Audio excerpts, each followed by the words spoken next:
Genç Memur Sen'in düzenlemiş olduğu Birbirlerle Bilge Nesil projesi kapsamında eğitimci yazar hocamız Nevzat Sür hocamız sizinle çok faydalı, iyi bilgiler paylaşacak. Konu solmayan baharımız 3 aylar, biliyorsunuz 3 aylara girdik. Bereketli aylar. İnşallah hocalarımızın bilgilendirmesiyle daha bereketli hale gelecek. İbn-i Asakir'de geçen bu hadisi şerifte bir kere daha söylüyorum. Kız çocuklarına ancak asalet sahibi insanlar değer verir. Kız çocuklarını ve kadınlara ancak asaletten yoksun insanlar hor görür dedi. Hazreti Hatice annemizin ailesinin içinde bulunduğu bir grup evet hala kız çocuklarına değer veriyordu. Çünkü ben şöyle düşünüyorum. Ya dedim kız çocukları gömülüyorsa şayet Peygamberimiz sallallahu aleyhi ve sellem eşi nasıl yaşattı, nasıl hayatta kaldı ya da diğerleri nasıl doğdu? Demek ki bir kısım önemli görmüş. Sonra nasıl bir ortamda arkadaşlar? Nikahın bozuk olduğu bir ortamdı. 10 çeşit nikah anlayışı vardı. Sadece bir tanesi sağlıklı bir nikah anlayışı. İçkinin su gibi aktığı, kimsenin de içmeyene kızmaması gerekirken içmeyene kızıp içeni tatif ettiği, ya içmeyen de erkek mi olur canım dediği bir ortamdı.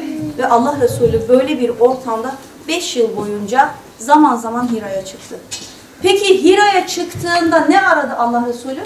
Nereden başlaması gerektiğini aradı. Hani bir şiir vardı hatırlayın. Nereden başlayayım dedirtme bana ya Rabbi tekrar. Kırılacak odunu göster, taşınacak suyu. Evet, bu kime aitti bu şiir? Bilen var mı arkadaşlar? Yok, değil. Ondan biraz daha yaşlı biri. Peki şöyle desem aklınıza gelir mi? Özel biri. İsmet Özel kim dedi? Peki İsmet Özel diyen kişiye kitabımızı hediye etmiş olalım o zaman.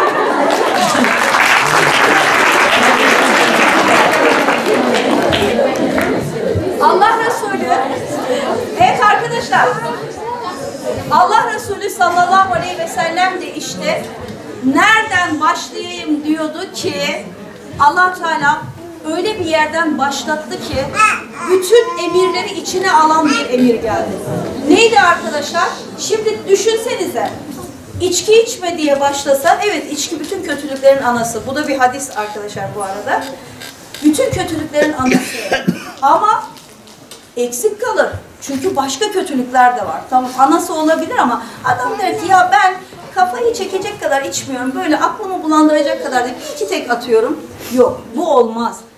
Namaz kıl denseydi namaz bütün kötülüklerden alıkoyar. Es-salatu tenhe anil fahşai vel münker. Evet bu ayet hangi surede geçer? Namaz bütün kötülüklerden alıkoyar. Ve le zikrullahi ekber. Değil ama A ile başlıyor. O da değil ama A ile başlıyor. Ahzab da değil. Araf da değil. Şöyle söyleyeyim o zaman arkadaşlar. 7 harfli bir sure. A ile başlayan 7 harf. Ali İmran mı? Yok, Ali İmran 8 harf. Ankebut. Adiyat da değil. Ama için Ankebut. Evet, kimden geldi Ankebut? Bu arkadaşımıza da bir kitap hediye ediyoruz. Lütfen isimlerinizi unutmayalım. Evet, Ankebut suresinde Allah Azze ve Celle der ki namaz bütün kötülüklerden alıkoyar. Şimdi canlar, her sorudan sonra tekrar uyarmak durumunda kalmayalım. Ya sizin vaktinizden yemiş oluruz. Ben derim ki siz benim vaktimi aldınız, ben de sizinkini alacağım. O yüzden Ankebut'la devam ediyoruz. Allah dedi ki bütün kötülüklerden namaz alıkoyar. Hakikaten önceden namaz kılıp da namazı bıraktıktan sonraki hayatlarına baktığımız zaman bu tür insanların farkı görüyoruz. Namaz bir çizgiymiş diyorum o zaman, bir setmiş, tutuyormuş bizi gerçekten. Peki arkadaşlar, buradan da başla demedi ama Rabbim. Örtün. Mesela evet ya iyi bir önemli bir emir. Niye? Çünkü Allah-u Teala Hazreti Adem yasak meyveden yediğinde neyle sınadı onları? Cennet elbiselerinin üzerlerinden alınmasıyla sınadı değil mi? Onlar hemen üzerlerini min varakil cennet. Cennet yapraklarıyla kapatmaya başladılar kendilerini. Demek ki haram lokmayla yakın alakası var. Ama emir bu da değil. Ama öyle bir emir geldi ki 40 yıl düşünsem belki aklıma gelmezdi. Oku dedi Allah. Okursan görürsün. Oku. Ama ne oldu arkadaşlar? Okudan sonraki ifade aslında okumamın ve yaratılışımın amacını bana öğretti. Çünkü oku dediğinde tamam okurum. Önüme geleni okurum. Mesela ben de okurum. Benim için okumayı öğrendiğim gün hayatın durduğu gündü. Yani ne yapacağımı bilmiyordum ama 5 yaşındaydım. Bir şeyler ifade etmek istiyordum ama okumayı öğrendim ve elhamdülillah dedim. Buymuş. Yaşama amacımız buymuş. Bu 5'teki. O gün bugündür okurum elhamdülillah. Rabbime sonsuz şükürler olsun. Bir dönem böyle evden çıkamayacağım, sıkıntılı bir dönem yaşadık. O zaman da oturayım bari dedim ya şöyle bizim bir L kitaplık var oradan bir Bismillah deyip bir başlayayım dedim. Hatta bazen arkadaşlar geliyordu diyordu ki ya sıkılmıyor musun dedi, televizyon yok, radyo yok. Ya diyordum sen öyle zannediyorsun, Mevlana bizde, Farabi bizde, İbn Sina bizde. Nasıl yani diyordu, bu kız iyice evde otura galiba.